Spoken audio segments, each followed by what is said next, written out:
Welcome back to Motivated with Meg. You're tuning in to Season 2, The Exercise Experiment.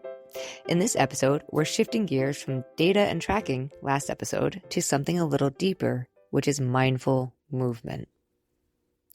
Have you ever finished a workout and thought, wait, did I even pay attention to that? Like, what did we just do?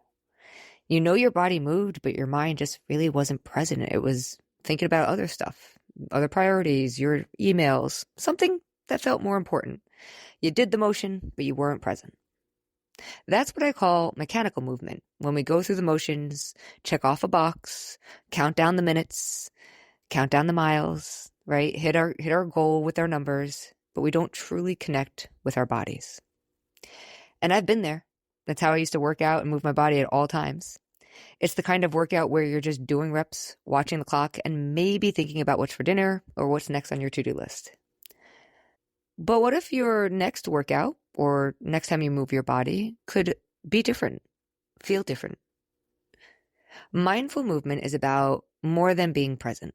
It's about learning to listen to your body and learning to respect what you hear when your body speaks to you. That means not pushing through pain. Now, all my athletes listening and people who love to hike and do sports, you know you've pushed through pain, right? I have a knee issue where my IT band rubs, and I've hiked. And when you're on a trail and you're 4 miles in, you still have 4 miles back to your car. There's no other option, and you just keep hiking. And at the end, you might be in pain. And for me, that might mean I don't hike again for over a month because of how much pain it caused my knee, or that I'm limping for the next 5 days. And so learning to warm up my body and cool it down, learning to do less strenuous hikes until my knee got stronger, learning to make sure I had the right shoes to protect my feet and make sure they weren't affecting any issues with how I was stepping, which can cause a problem with my knee. These were really important, and I had to become mindful of what was going on and what my body was doing and how I was stepping to help prevent pain and injury. So I'll say it again. Mindful movement is about more than being present. It's about learning to listen and respect what your body is telling you. To notice when you have energy to push a little more, not necessarily through pain, but it's okay to push yourself. And to also notice when you actually need to slow down, rest, or even stop for the day. It's that self-awareness that turns movement into a conversation, not a demand. And in my opinion, it's better to prevent injury than to have to recover from one because you pushed yourself too hard. And there's a fine line there for many of us where we push ourselves, and this is where mindfulness comes in. We have to learn where that stopping point is, where we don't push ourselves so far that now we have to go into recovery mode, and it's going to take us a couple of weeks before we can go back to the regular movement we were able to do before we pushed ourselves to that point. And trust me, I've learned the hard way. I've pulled both hamstrings, twisted my ankles millions of times. I just told you about my IT band issue. I've hurt my shoulder, my wrists. I've done it. I'm active, and I've hurt myself many a times. And if you're active, you're going to get hurt sometimes. And that's sometimes inevitable. We can't always prevent things, but sometimes we can prevent things, and we choose to push because our mind is telling us just one more rep versus I'm tired and my form's a little iffy as it is, so one more rep might lead to real pain or injury. So let's stop. It's always good to push ourselves, but it's also really important to be honest with our capabilities and when we need to rest. When you start to practice mindful movement, you're more likely to catch signs of overuse before they turn into pain and injury. You're more likely to stop forcing yourself through a routine that doesn't feel good on your body, maybe even just for that day. Like that's just not the day to do your leg workout because your knee's hurting you, but you force yourself because it's leg day. That's not going to be helpful long-term in life.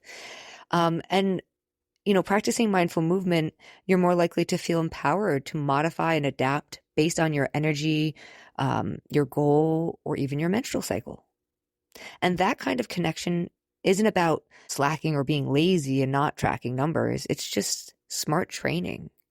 It's not that tracking numbers and using an app to track your steps or something isn't smart training, right? That's just information, data to tell us what we're doing so we can try to perform or outperform ourselves. But this kind of mindful movement, it's really just you tuning into your body and having a connection, a mind-body connection.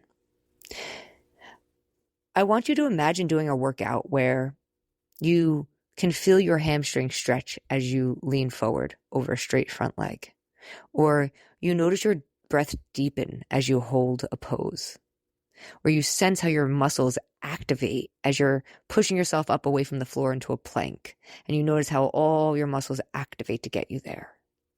You're in it.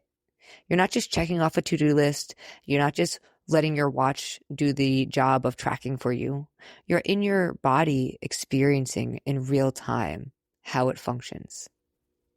This kind of awareness makes movement way more enjoyable and sustainable. So here's your experiment this week.